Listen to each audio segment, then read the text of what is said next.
तो दोस्तों हमें उत्तराखंड रानीखेत मच्छखाली क्षेत्र में और बारिश जो है यहाँ पर ओलों के साथ में भी हो रही है। अभी टाइम हुआ है दिन का 1:50।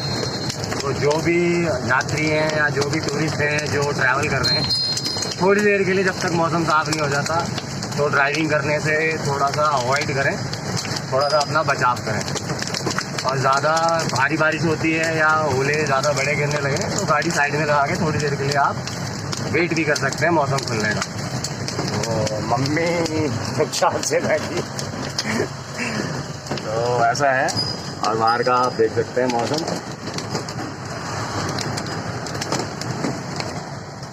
तो बस यही एक संदेश सभी टूरिस्टों को और जो भी अभी हाईवे पे लोग ट्रैवल कर रहे हैं या ड्राइविंग कर रहे हैं, उन सब के।